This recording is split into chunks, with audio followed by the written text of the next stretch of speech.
Bismillah ar-Rahman ar-Rahim.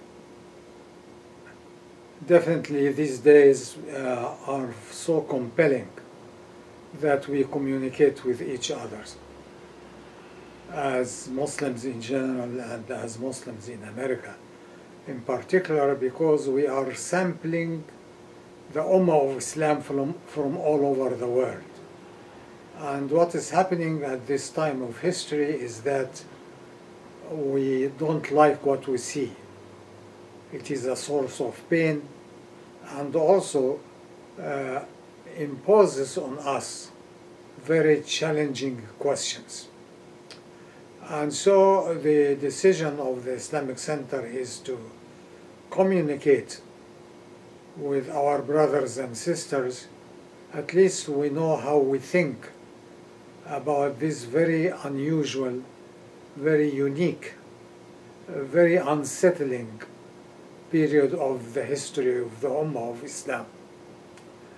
And so I'd like to mention a few words around issues that are surrounded by mystery and haze and rumors, and try to identify what we really think about that. It all begins by the so-called Arab Spring, which is the revolutionary movement that started in Tunisia to be followed by Egypt and other countries, and Libya, and stuck in Syria, and the disintegration of Iraq, etc. All what we know.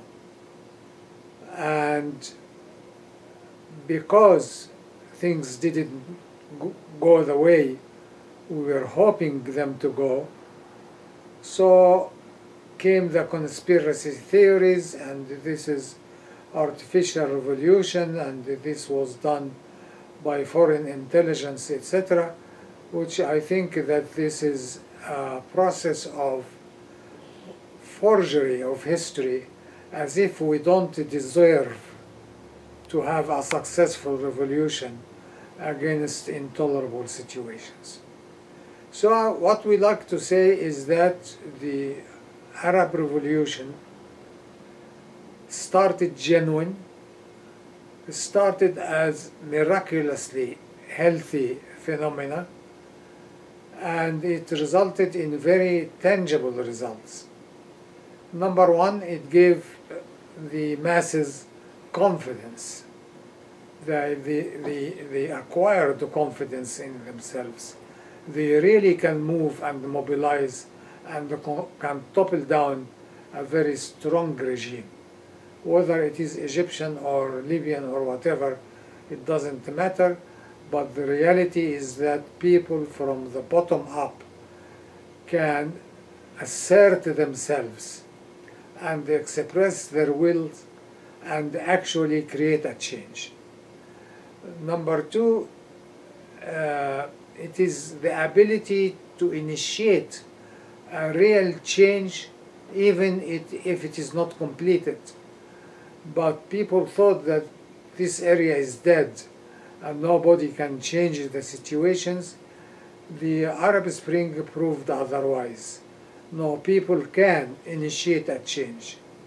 The third result is exposure of our real deficiencies to our own selves. We discovered that we have lacking issues which are very important, like the individual manners and the ethics and the understanding of real relationship with God, and not considering religion as a national or tribal phenomena, but as a driving force for progress.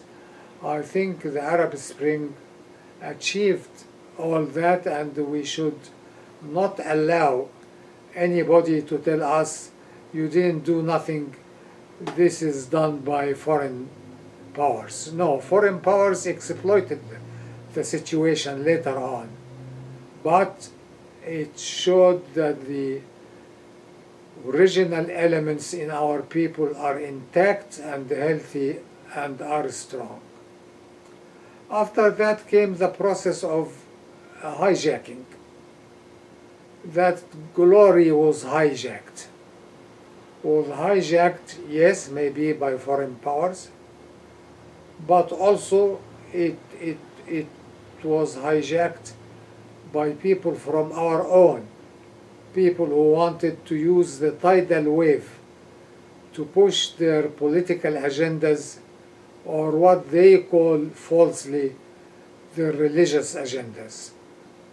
So it was hijacked mainly by counter-revolutionists and by the so-called Islamists to drive the direction in a totally different way, and we are lamenting that a lot, that the revolution did not have the kind of leadership and cohesiveness and the literature that can back it up and the programs to control a healthy change.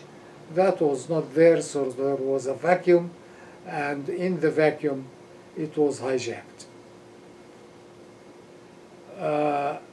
Those are things that we can confirm. Reading history, this is what happened. There are things that are not confirmed, and probably I don't know whether they could be confirmed, that the whole thing is artificial. It is done by the CIA. It is done by foreigners who wanted to create chaos. I don't honor very much these rumors, because it is telling me that you are not good enough to create your own revolution. Contrary to what we saw in the streets and in the Tahrir Square, we are very capable people, but having certain deficiencies that were exploited by others. All the conspiracy theories that are popping up now, excuse me, are based on that. It couldn't have happened by those people. They are not good enough to do that, and we have to defy that and not approve this kind of logic. Because, as I said, we had deficiencies, conspirators exploited that. And this is as far as I can give to conspiracy theory. It did not make everything, they cannot make everything, but definitely they can look at my points of weakness and exploit them to move things in the direction of their own agendas, and this is exactly what is happening. And the other factors that was against the hopes were sectarianism amongst Muslims, that the whole battle now is not for progress, but is to settle issues that happened 1400 years ago between Shias and Sunnis, and both Shias and Sunnis of today, they understand nothing about Shiism or Sunnism. They are just in intoxication of blood. They are shedding each other blood, which I don't think, Wallahu Alam, that is pleasing to God at all.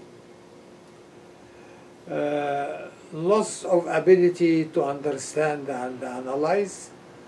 This also came as a side effect, a byproduct, that you can shout in the masses and the masses shout back, but there is no time to sit analytically and study the situation.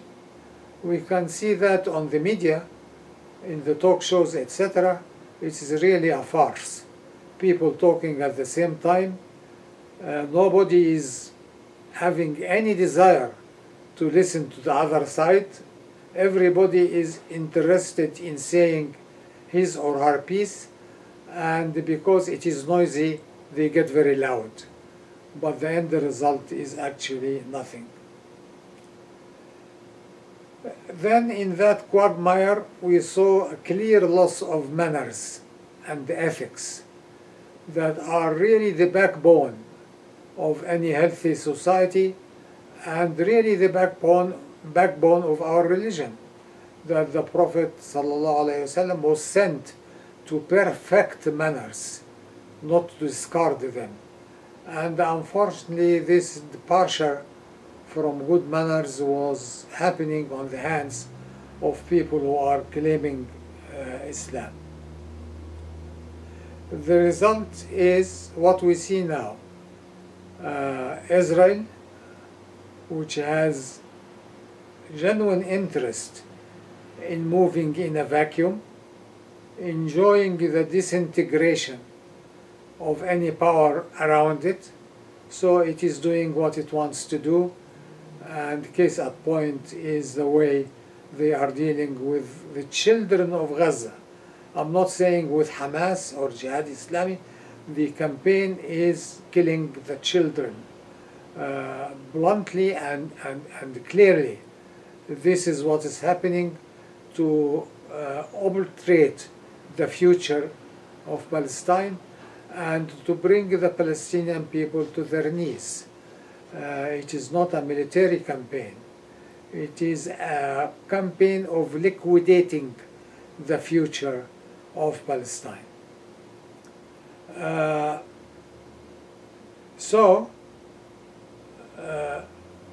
In that environment came what I call the bubbles phenomena.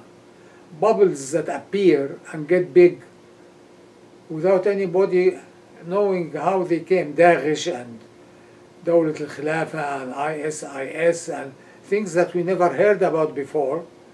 They pop up on the surface as if they are real, and people started dealing with them as if they are real issues.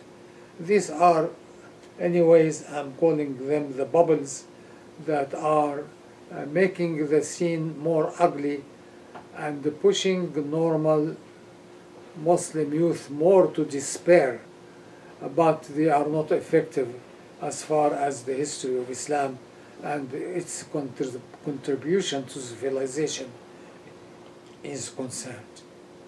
So what do we recommend now in that horrible situation? I think there are several things that we should not lose sight of. The fact that there is nothing I can do should not mean that there is nothing that we will be able to do. So we should maintain confidence and trust that the future can bring things that are contrary to what is happening now.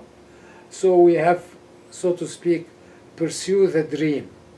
We should not give up on ourselves, nor on human history. These things happened in human history before and they disappeared. And depending on the stamina of the current generation, and number two, we should dare to demand, without any shyness or hesitation, a radical change in our direction, in our understanding of our religion, and in our behavior.